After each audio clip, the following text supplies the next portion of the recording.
generosidade de estar conosco. E fique à vontade que nós temos uma excelente palestra. Muito obrigado mesmo. Eu que agradeço. Peço só que você se apresente a eles, por gentileza, os que não conhecem. Beleza. Por favor, obrigado.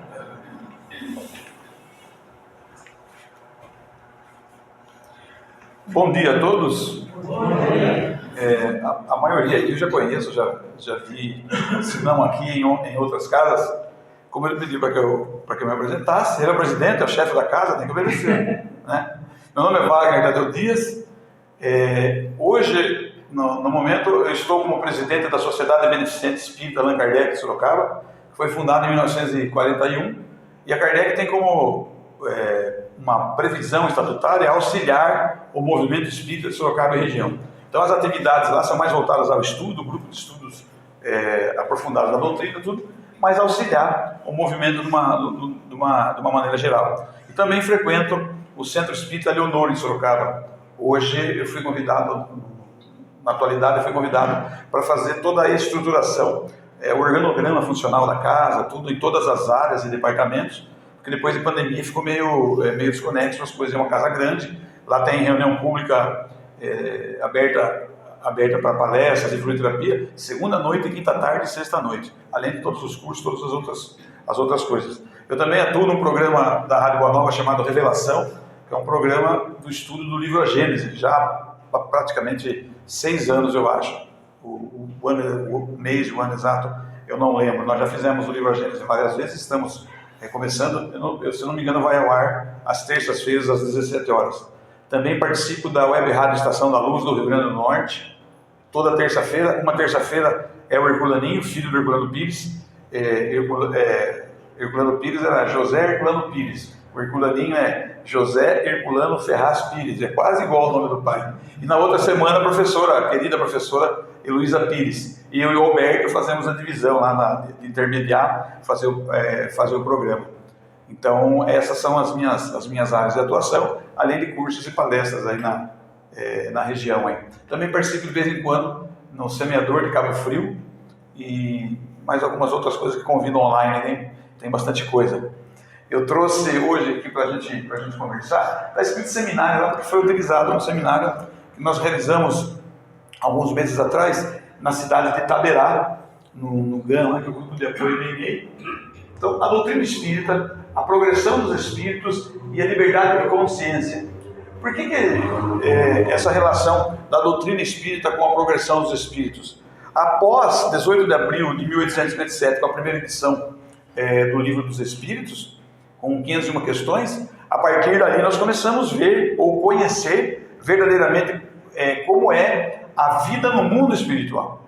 Então nós vemos muitas vertentes dentro da doutrina espírita que vão sendo consubstanciadas em outros conhecimentos, em outras opiniões de espíritos. As pessoas falam plano espiritual, plano corporal. Em Kardec não tem plano. Kardec é mundo dos espíritos ou mundo espírita, mundo material ou mundo corporal. Ele só fala em mundos. E é legal a gente, às vezes, puxar por esse sentido. E por que falar da doutrina espírita? Na introdução do Livro dos Médiuns, no primeiro parágrafo, Kardec fala que as decepções, que pelo conhecimento que ele tem até a época, as decepções e as desilusões que as pessoas encontram na sua lida no centro espírita são motivadas pela ignorância dos princípios espíritas, o desconhecimento dos princípios espíritas. Na Sociedade Beneficente Espírita Allan Kardec Sorocaba, em meio ao final da pandemia, nós decidimos montar um grupo de estudos lá, e nós fazíamos os programas em StreamYard. Nós começamos a trabalhar e falar, o que o centro espírita vai precisar depois da pandemia? Vai precisar voltar nos princípios. Nós precisamos conhecer os princípios. Se nós vamos formatar a formação de novos trabalhadores, tem que começar pelos princípios. Nós começamos a fazer as pesquisas a partir de onde? Na introdução do Livro dos Espíritos, no item 6, tem lá, resumo da doutrina espírita. E quando o Kardec coloca como sendo o resumo da doutrina espírita, ele diz que são os pontos principais da doutrina espírita. Se são pontos principais, são princípios. Então lá em Sorocaba nós fizemos um grupo de estudo, nós estamos estudando princípios desde aquela época, já estamos aí há quase 4 anos estudando os princípios dessa forma. Nós temos um grupo lá, chama GEAD, Grupo de Estudos Aprofundados da Doutrina Espírita. A gente sempre tudo que a gente estuda, a gente vai buscar primeiro a base nos princípios. E lá nesse item 6 da introdução do Livro dos Espíritos, nós subdividimos aquilo, na nossa opinião, na nossa formatação, 33, o resumo de Kardec em 33 tópicos. Alguns grupos, por exemplo, o grupo quando é formatado com professores universitários e tal, para um outro nível de estudo, eles dividem em 16, 17, 18. Nós dividimos em 33. E fizemos 33 vídeos. Um vídeo explicativo sobre os princípios, e depois os vídeos estão lá. Só entrar no YouTube lá e colocar Kardec Sorocaba, vai aparecer os vídeos. Daqui a pouco vai aparecer o endereço aí o endereço eletrônico. E também fizemos o estudo baseado e consubstanciado em mapas mentais. Então, se você quiser estudar algum princípio espírita, você vai lá, você puxa o mapa mental, pode baixar em PDF, pode baixar isso em PDF e pode usar, né, o mapa mental para acrescentar alguma coisa que você queira, e pode usar o vídeo só como referência. Naquele vídeo a gente estava oportunizando também ao pessoal mais jovem para que começasse nessa lida aí com a relação dos princípios.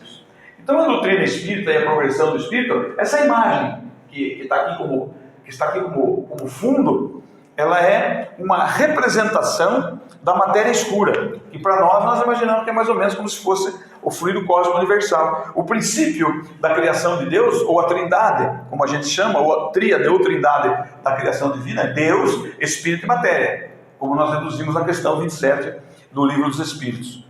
Então, um grande problema que surge para o autoconhecimento é não reconhecer como eu, espírito, surgi desse universo. Porque as pessoas imaginam, ainda mesmo estudando espiritismo, as pessoas acham que Deus, ele cria um espírito pronto como nós somos. Não. No próprio Livro dos Espíritos, nós vemos que nós somos espíritos individualizados. Uma vez eu fui numa cidade fazer uma apresentação, um seminário sobre esse nível de estudo, e tinha uma pessoa lá, eu adorei, porque Kardec tem essa facilidade, ele consegue falar para o mais culto e para o menos culto. Então uma pessoa falou, eu precisava de um exemplo para entender esse processo de individualização. Porque existe um todo, esse todo eu desconheço. O cara foi muito sincero, achei muito legal. Esse todo eu desconheço. Como é que é esse processo de individualização? Eu falei, o que o senhor faz? Estava aí pela profissão dele, pela vida que ele levava. Eu falei, então vamos imaginar que o fluido cósmico universal é um grande tanque de garapa, a cana moída. No exemplo do que ele estava falando. Eu falei, depois daquilo, se for levado a temperatura, efeitos químicos, físicos, de temperatura, né, de calor, sei lá, toda aquela coisa, o que vai acontecer? Aquele líquido vai cristalizar-se. Cada grão de açúcar, cada grãozinho, minúsculo grãozinho de açúcar, é uma individualização daquele todo que era a garapa antigamente. Só que essa garapa, chamada fluido cósmico universal, é infinito, está no universo todo. E o nosso tanque de garapa teria que ser um tanque infinito. Ele falou, agora entendi. Porque eu perguntava, nunca me explicava essas coisas. Achei legal a postura dele, a humildade dele, né? E ficou como sendo assim. Então nós vamos lá, a doutrina espírita, ela é uma revelação. O único estudo que a doutrina espírita é uma revelação, capítulo 1 do livro A Gênese, que nas traduções antigas é caracteres da revelação espírita. Lá Kardec diz que a revelação ela pode ser divina e humana, mas ele fala uma coisa muito interessante que ele diz, que a característica principal de uma revelação é trazer a verdade. A revelação traz a verdade. Então quando uma ciência divulga, difunde, comprova, só que a ciência tem que fazer alguma coisa fundamentada em processo de repetibilidade. Ela consegue repetir aquilo, ela comprova e ela divulga. Ela divulga uma verdade. Ou seja, a ciência não cria, ela desvenda as leis naturais. Ela acaba desvendando. E no caso da revelação espírita, nós começamos a entender a doutrina associada à ciência já. Tanto que no item 55 do capítulo 1 do livro A Gênese, Kardec diz, tem um texto lá, mas ele diz basicamente que o que a ciência descobrir, desvendar, comprovar, divulgar, o Espiritismo aceita. Por que o Espiritismo aceita? Porque ele é bonzinho? Não. Porque o Espiritismo, a origem do Espiritismo é verdade. O Espiritismo se relaciona com a verdade, e a ciência também. Se a ciência comprova que é verdade, cabe no Espiritismo. Por isso que muito do que a psicanálise, a psicologia, a medicina, mas algumas outras ciências vêm trazendo, a pessoa fala, nossa, combina muito o que está em Kardec. Combina porque é verdade. E também, se tem essa questão relacionada à verdade, só é verdade aquilo que vem de Deus. Nós vemos isso na doutrina espírita. Então, o básico que a gente precisa fazer, porque todo espírita fala que estuda, não é isso? Estudar significa desenvolver senso crítico sobre o que se lê. Eu só faço isso contextualizando, ou seja, eu preciso estudar em grupo para contextualizar, discutir, para que as ideias sejam objetivas, seja entender a fonte do que o autor trouxe para nós aquele conhecimento. E sendo revelação e verdade, existe um sistema, uma metodologia. O mais importante que Kardec trouxe para nós com relação aos espíritos foi a metodologia que ele utilizou. São meios comprováveis, as ciências estudaram. A parapsicologia, por exemplo, estudou Kardec, né, na Universidade de Kirov, antigamente. Ele estudou o material de Kardec. Quando Kardec fala de fenômenos de efeitos físicos e fenômenos de efeitos intelectuais, em Kirov os cientistas chamaram fenômeno psigama e fenômeno psicapa. O mesmo efeito estudado por Kardec, só com uma conotação acadêmica. Então, quando nós falamos no Espiritismo perispírito, né, que é o intermediário entre o espírito e o corpo físico, na parapsicologia ele chamou de corpo bioplásmico. Então as pessoas falam, olha, essa coisa do ectoplasma. Ectoplasma não tem na terminologia espírita, mas sim por um médico e químico francês, que teve origem em 1913, o Dr. Richer, foi ele que trouxe o termo ectoplasma. Ah, mas André Luiz usa, Emmanuel usa, alguns outros espíritos, não tem problema. A ciência trouxe o conhecimento da vertente do Dr. Richer, mas não é um termo espírita. Na Gênesis, no capítulo 1, né, no Caractere da Revelação, 62, por isso que nós falamos da doutrina espírita agora. Introdução à primeira edição, janeiro de 1868. 1868. A Gênesis ficou pronta em 1858, mas o Espírito da Verdade solicitou a Kardec que aguardasse as outras obras para que a Gênesis fosse melhor compreendida, e ela foi editada então 10 anos depois, em 1868. Rapidamente, para a gente ter uma barra. A doutrina, uma revelação, como nós vimos, ele vem mostrar para nós toda a possibilidade do mundo espiritual e mundo corporal. Essa relação nossa para com o mundo, do mundo corporal com o espiritual conosco, ela sempre teve, porque é uma lei natural, é uma lei divina, é uma lei natural. Nós sempre nos relacionamos com os desencarnados, e quando desencarnados, se estivéssemos na Terra, relacionamos-nos com os encarnados. O que o Espiritismo fez? Ele trouxe uma regra? Não. Ele desvendou a verdade. Os Espíritos nos trouxeram. Foram os Espíritos que trouxeram. É um trabalho feito pelos Espíritos. Por isso, na introdução do Evangelho segundo o Espiritismo, no item 2, nós vemos lá a autoridade da doutrina espírita. Por que lá está a autoridade da doutrina espírita? Porque tudo que está no Pentateuco, nas 5 obras de Kardec, ela passava por crivos de análise, no sistema científico e psicopedagógico que Kardec utilizava. Para que se chegasse a fazer parte de uma das 5 obras, qualquer mensagem tinha que passar por um crivo. Qual era o crivo? Tinha que ser aquele estudo, aquele conhecimento, aquele material, tinha que ter sido trazido por muitos médiuns de muitos lugares diferentes. 2 filtros. O terceiro filtro era estar de acordo com o que a ciência revela na época da manifestação. E o terceiro, bom senso e razão. Tudo que está no Pentateuco de Kardec passou por esses 4 crivos. Por isso que eu não posso comparar um livro de autoria de um espírito só, por um médium só, como comparar com algumas outras coisas que eu conheço, mas não comparar com Kardec. A minha obrigação é comparar com a obra básica. Um dia me deram uma aula para fazer, eu não vou nem citar o autor, porque às vezes as pessoas ficam uma aula para fazer online, e tinha 5 questões, e eu tratar de 5 questões. Na segunda questão eu vi um erro doutrinário. Eu falei, poxa, mas como é que eu vou fazer? Então eu fiz o seguinte, nas 5 questões do assunto, né, 5 assuntos diferentes, eu pautei o que me deram como material base para aquela aula, e coloquei o conhecimento baseado em Kardec embaixo. E nesse detalhe eu falei, aqui, o autor espiritual, volto a repetir, um único espírito por um único médium, diz, olha que interessante, diz que a memória está no perispírito. E eu digo a vocês, Kardec diz que está no espírito. A memória é do espírito. Porque se eu sair desse mundo e for para outro, eu levo a memória, o perispírito fica. Então não está no perispírito.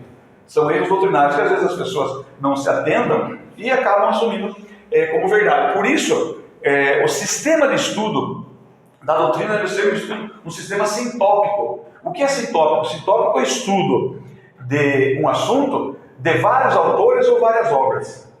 E o analítico é de um autor de uma obra só. O Espiritismo não. O Livro dos Espíritos é dividido em 4 pequenos livros, né? Um que fala sobre a criação, depois ele fala sobre o mundo espiritual, depois são as leis morais, que é o 3º livro, depois as esperanças e consolações, que são os 4 livros.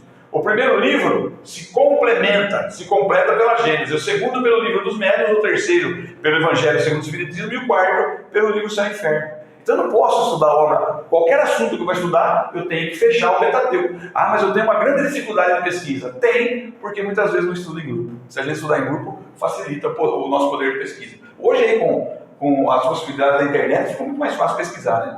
Explicações de fenômenos. O que era considerado sobrenatural caiu por terra. Por isso o Espiritismo ganhou um grande número de inimigos. Se alguém fizer um trabalho muito bem feito em qualquer centro espírita, qualquer localidade, na sua empresa, às vezes até em casa, o primeiro inimigo que a gente encontra chama inveja do próximo. Alguém vai ter inveja daquilo que nós estamos fazendo. Então Kardec lidou com um grande número de espíritos contrários ao que o Espiritismo vinha trazendo. Generalidade e concordância no ensino. O que é essa concordância? A concordância passar por muitos médiuns, muitos espíritos, para que faça parte de um fenômeno chamado universalidade dos conhecimentos espíritas. Espíritos, revelação e homens. Existem revelações que os espíritos trazem e revelações que os homens trazem. Quando eu faço uma pesquisa científica e divulgo toda aquela coisa, desmistificação. A doutrina espírita desmistifica toda essa relação nossa para com os espíritos e deles para conosco. O que faz mistificar? Falta de conhecimento básico do princípio. Faz com que as pessoas comecem a mistificar. Então nós vemos pessoas experientes, muitas vezes, falando, exteriorizando conhecimentos que são místicos e não são fundamentados doutrinariamente. Posse de verdades. A doutrina espírita tem a posse de verdades por quê? Porque ela apresenta a lei de Deus. Ela apresenta a lei de Deus, então ela tem posse das verdades. Não que ela se autodenomine detentora da verdade, não é isso. Mas ela tem a posse das verdades, mas divulga, né? Eu tenho um companheiro espiritual que trabalha comigo há muitos anos, na minha condição de mediunidade, e ele diz: a humanidade recebeu períodos interessantes na Terra, e houve um período onde a verdade fora assambarcada da população. Agora não é mais. Se eu quiser pesquisar a verdade, eu pesquiso a hora que eu quiser. Eu não preciso ir atrás de ninguém. Eu consigo hoje pesquisar e trabalhar com a verdade. Acelerar o progresso. A doutrina espírita veio acelerar o progresso. Nós aqui, nessa existência, progredimos muito graças à doutrina espírita. Eu tenho grandes amigos que são espíritas, oradores, expositores espíritas, que eles dizem: o espiritismo salvou minha vida. Não, o espiritismo assim, o espiritismo foi um divisor de água da minha vida. E realmente é mais ou menos por aí. Princípios fundamentais. Os princípios fundamentais, então, já começa no item 6 da introdução do Livro dos Espíritos, que é o resumo da doutrina espírita. Caminho das investigações. Abre um leque de opções de caminhos para que eu possa investigar os acontecimentos que acontecem nos trabalhos mediúnicos e nos nossos grupos de estudos. Eu tenho essa liberdade de fazer um caminho de investigação. Só que tem que haver uma disponibilidade e um grande interesse de estudo. E a partir do momento que eu estudo, novamente eu vou repetir, estudar significa desenvolver senso crítico sobre o que se lê. Só faço isso se for em grupo. Na minha casa, eu estudo sozinho em casa. Isso é leitura. Porque quando eu estou lendo sozinho, eu formato a minha opinião a respeito daquele assunto. E a minha opinião, às vezes, não é verdade. É ponto de vista. Aplicação. Eu estudo e eu aplico o que é a doutrina espírita. Quando eu aplico, depois de estudar, eu aplico, eu começo a me integrar no fenômeno, como está no capítulo 6 do livro A Gênesis, Orografia Geral, quando Galileu diz que existe uma lei de interdependência. Tanto no micro quanto no macrocosmos, existe uma lei de interdependência. Um átomo depende de um átomo. Todos os outros átomos. E as galáxias, uma galáxia depende da outra. É tudo. Então a caridade que nós aprendemos, o BIP, né, benevolência, indulgência e perdão das ofensas, a caridade, ela é relacionada à lei de interdependência. Eu não devo fazer caridade porque eu sou bonzinho. É que na escala espírita possível, sempre tem espíritos que vão me auxiliar e espíritos que precisam do meu auxílio. Por isso, eu faço no estudo, na aplicação, no trabalho, eu vou encontrar essa minha relação para com a caridade. Por isso que fora da caridade não há salvação. Foi escolhido pelos espíritos para ser trazido. No movimento espírita, o movimento espírita que eu falo aqui, não são os órgãos de unificação, mas o movimento no geral. Tem alguém aqui que trabalha na área de direito? Aí. Sabe, pode ser um atrativo e pode ser um fenômeno que atrapalha quem trabalha na área jurídica. Chama-se presunção da inocência, não é isso? Então, basicamente o que seria? Se eu for numa penitenciária agora, conversar com 100 presos, 98, se não 100, vão me dizer que são inocentes, é presunção de inocência. Tem alguns que acham que tem o direito de tirar a vida do outro, por isso que ele acha que ele é inocente. Mas no movimento espírita, nós encontramos uma presunção, assim como em qualquer outro meio. Na nossa casa, na nossa profissão, o ser humano ele tem uma certa presunção que é a presunção da perfeição. Quer que eu prove que nós temos? Não? Eu vou tentar provar. Quem não tem a presunção da perfeição, não vai nem se tocar. Qual é a presunção da perfeição? Ai, Senhor, meu filho vai fazer vestibular e eu fiz prece para o Senhor me ajudou. Ou seja, eu sou mais perfeito que Deus. Eu já estou questionando a lei de Deus. Se o meu filho se esforçou mais do que os outros, tal, toda aquela coisa, eu não sei. Não é? Mais comprovações para a gente começar a analisar, para a gente começar a pensar. Um parente que eu gosto fica doente. Nossa, Senhor, será que ele fez para ficar doente? O Senhor permitiu para ficar doente? Eu já estou querendo que Deus derrogue uma lei em favor de um parente e de mim mesmo. Ou seja, o Senhor muda a lei a meu favor. Ou seja, Deus não é perfeito então. Se ele mudar a lei, ele não é perfeito. Perfeito sou eu. Então não tem perfeição, porque eu não sou perfeito, ele pedir que ele quebra a perfeição, derroga a sua lei. Então os milagres antigamente seriam fenomenicamente possibilidades de derrogação da lei divina. E as pessoas acreditam nisso, foram acreditando, e a coisa acabou acontecendo. E no Espiritismo tem muita gente assim, que ele acha que o que ele aprende é perfeito e tenta enfiar a perfeição dele goela abaixo. Então é o livramento da presunção da perfeição quando eu interajo no movimento. Porque eu vejo alguém falando diferente, num conhecimento diferente de mim, vou pesquisar. Se a gente se reúne, fica mais fácil. Então tudo que nós estamos falando hoje, ele tem, conforme eu evoluo intelectual e moralmente, eu vou aprendendo mais sobre isso. Aí eu começo a entender que não existe, que a perfectibilidade é algo a alcançar. Nós estamos no caminho da perfectibilidade. Deus nos possibilita. Agora, na progressão do Espírito aqui é muito legal, interessante. Ó. Espírito, lá na garapa, lembra? Fluido cósmico universal. Ele vai passando por vários níveis, até que ele chega na individualização, que é um período transitivo. Daqui para trás, todos os reinos fora o nominal. No livro A Gênese, Kardec diz assim: o Espírito, quando se aproxima da Terra, assume a forma humana. Ou seja, não existem espíritos que, como muitas fantasias falam, de formas animalescas. Não tem espírito nessa forma. São os perispíritos que são modelados, moldados, transformados e modificados pelas moléculas do perispírito. Ah, dá para estudar melhor isso? Dá. Capítulo 14 do livro A Gênese, Fluidos. No grupo de estudo aprofundado do nosso Lar Sorocaba, nós ficamos estudando o capítulo 14 do livro A Gênese 6 meses. Só o capítulo 14. Mas temos material para estudar uns 6 anos, só no capítulo 14. Mas tem gente que já leu e sabe tudo. É o tal do fenômeno da presunção da perfeição. A partir desse período, desse movimento transitivo, o princípio inteligente está presente em todo o universo.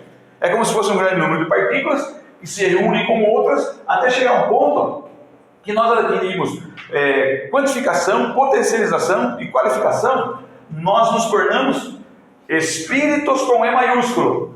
Eu passo a ser pensante. Eu penso, utilizo o instinto que já era garantido, tenho consciência e livre-arbítrio. Isso me diferencia dos animais. E continuo evoluindo. Isso aqui são milênios, bilhões de anos, pouco importa. E daqui para frente também.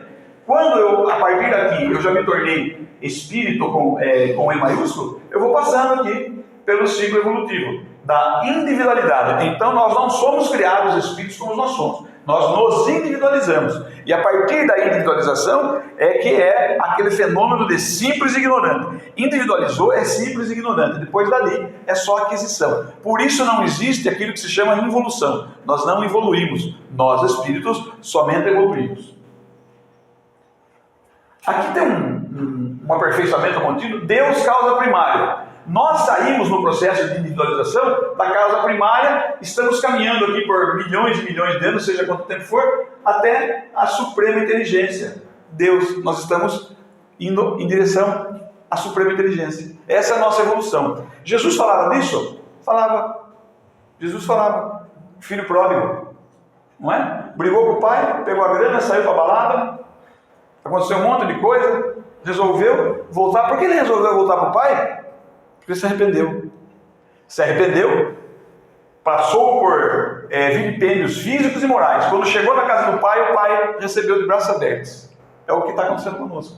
Nós estamos indo de encontro à casa do Pai. Quando ele chegou lá, o irmão que ficou e não saiu, ficou bravo com o pai. Falou, poxa pai, eu estou todo esse tempo aqui, o cara saiu, gastou todo o seu dinheiro, e agora ele chega aqui, o senhor manda buscar uma reza para fazer um churras com os amigos dele. Eu estou aqui e nada. Emmanuel fala no livro dele que o irmão que ficou é o pior, porque não se arrependeu ainda. Está em condição pior, porque ainda não se arrependeu. Eu posso ver isso no Espiritismo? Posso. Livro Céu e Inferno. É uma lei. A palavra do Filho Pródigo é uma lei de Deus. Qual que é a lei? A lei do arrependimento, expiação e reparação. Eu desencarno, vou me encontrar com todos que eu convivi na Terra, vou me deparar com todo o bem, com todo o mal que eu fiz, e se eu me arrepender, a partir do momento que eu me arrepender, eu vou escolher as minhas expiações. Escolhidas as expiações, eu vou expurgando, e depois eu vou fazer a reparação. Reparação é duro reparar, às vezes tem que levantar um domingo cedo e assistir uma palestra dessa aqui. Então, a criação do espírito, ele surge lá, depois da individualização simples e ignorante, e vai caminhando, até chegar à perfeição. Nós vamos chegar à perfeição. Se é igual de Deus, não dá nem para contestar. E a progressão do espírito, ele pode ser rápido, lento ou estacionário. Eu escolho. Se eu me esforço para progredir, eu faço mais rapidamente. O que não existe, aqui ele fala assim, rápido, lento e estacionário. Mesmo nesse estacionário, ainda acaba aprendendo. Mesmo que não queira. Porque vai servir como laboratório de período que eu vivenciei e não foi bom para mim. Fala, poxa, preciso mudar alguma coisa aqui. Interessante. Quem quiser conhecer lá no livro Céu e Inferno, o livro Céu e Inferno, da edição de 1885, é a correta. A de 1889 foi realizada depois que Kardec desencarnou, já tem alguma modificação, alguma alteração. Então é de 1885 a primeira edição do livro Céu e Inferno. Aqui, como eu falei da questão 27, eu vou fazer rapidamente, que é a tríade. Deus cria o elemento inteligente, não é isso? Está em todo o universo. O elemento material, ele também cria. Fluido cósmico universal já é um elemento material, uma matéria que nós desconhecemos ainda. Depois surge o perispírito, que é uma somatória, né? O elemento inteligente utiliza o fluido cósmico universal. No nosso caso, que estamos na Terra, nós utilizamos a atmosfera do nosso planeta para formar o nosso perispírito. Então, do fluido cósmico universal, vem o fluido vital, é resultante de toda essa junção. O fluido vital é aquilo que determina a nossa condição de vida. E depois, a matéria bruta, como nós conhecemos. Então, espírito e princípio espiritual, associados aí, logicamente, com o perispírito, intermediado por eles, e a matéria animalizada. Isso é a criação de Deus. Nós não vamos entrar em detalhe, porque isso é material básico, né? E aí temos os homens e os animais. Só que o homem tem o elemento inteligente, né, as partículas de princípio, o princípio inteligente, o princípio espiritual, mas ele tem uma fundamentação depois daquela transição que ele é muito diferente dos animais. O animal não tem pensamento contínuo, o animal não tem consciência e não tem livre-arbítrio, né? E de vez em quando eu dou uma notícia ruim para a turma em palestra, eles ficam bravos comigo, né? Porque principalmente a mulherada gosta muito dos pets, né? Então tem um amigo nosso que é espírita, um dia ele estava num programa de rádio, no intervalo do programa da rádio, ele falou, meu cachorro faleceu, e não sei o que, eu gosto muito de cachorro, toda aquela coisa. Ele falou, mas eu vou me encontrar com ele no mundo espiritual. Eu falei, vai? Nossa, você pode provar? Por quê? Eu falei, não sei. Você conhece o livro dos médiuns? Conheço. No livro dos médiuns tem um capítulo que fala, trata das evocações. Falei, lá das evocações tem evocações de animais. Lá está escrito, não existem animais na erraticidade. É Kardec que diz, não venha brigar comigo. Ou seja, o animal desencarna, ele não é individualizado, ele tem uma individualidade de cachorro, uma de gato, uma de cavalo, uma não sei do que, essa tal individualidade ele tem, mas a individualidade espiritual ele não tem. Esse conglomerado que forma essa individualidade animal, depois que o animal morre, os espíritos utilizam já em outros corpos para a evolução ser rápida. Se eu for esperar meu cachorro reencarnar, desencarnar, até ele evoluir, a infinitude não vai permitir a evolução dele, ele não vai conseguir cumprir. Progressão do espírito. A moral dos espíritos superiores se resume como a do Cristo, nessa máxima evangélica: fazer aos outros o que desejamos que os outros nos façam, ou seja, fazer o bem e não o mal. Isso já está faltando 5 parágrafos para terminar o item 6 da introdução do livro dos Espíritos, fala aí. Então a moral dos espíritos superiores é a moral do Cristo, é a moral do Espiritismo. Essa é a moral. Lembrando que a moral traduzida do francês moral não é ética e responsabilidade. É tudo que se relaciona ao espírito. Por isso Kardec chamava psicologia, sociologia e filosofia, ele chamava de ciências morais, porque se relaciona ao espírito. Orgulho e egoísmo. Na questão, vai aparecer, daí na hora eu falo. Paixões, 907 a 908. Lembra da moral dos espíritos lá, na introdução do livro dos espíritos? Kardec diz assim, lá naquele resumo da doutrina espírita. Ele diz uma coisa bastante interessante. Ele diz que o orgulho e o egoísmo são situações bastante importantes para atrapalhar a nossa evolução, desacelerar a nossa evolução. Tanto que ele fala em várias oportunidades que a causa de todos os males está no orgulho e no egoísmo. Daí ele fala que tem a sensualidade. A sensualidade nos aproxima das paixões. As paixões nos aproximam dos instintos. E os instintos nos aproximam dos animais. Está lá. É Kardec, da animalidade, ele coloca lá. Então as paixões, elas estão relacionadas à nossa condição ainda de animalidade, assim como o instinto. Nós nunca mais vamos perder o instinto. Mas Deus nos deu a tal da consciência, foi Deus que deu. Eu não desenvolvi a minha consciência, Deus é que deu. Natureza, animais e instintos, como foi falado. Egoísmo. Na questão 913 do Livro dos Espíritos, Kardec pergunta ao Espírito da Verdade: dos vícios, qual é o mais radical? O Espírito da Verdade responde: já o disses, é o egoísmo. É o vício mais radical que pode existir. Na questão 917 tem um texto de Fénelon, que ele diz que o egoísmo deveria ser tratado no planeta como uma epidemia.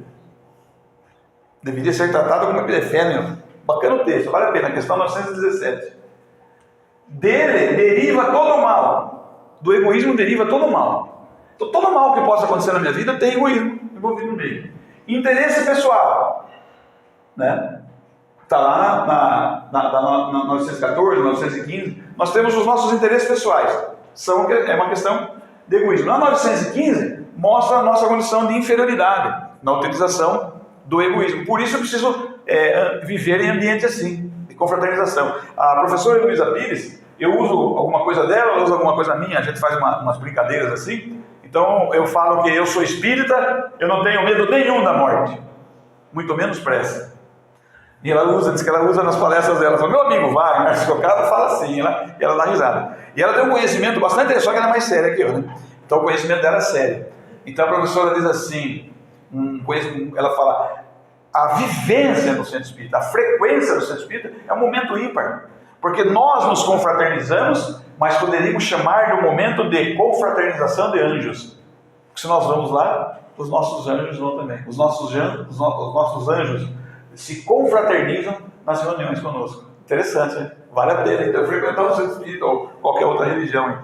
Civilização e egoísmo, ele vem falar na 916. Tem uma pergunta no Livro dos Espíritos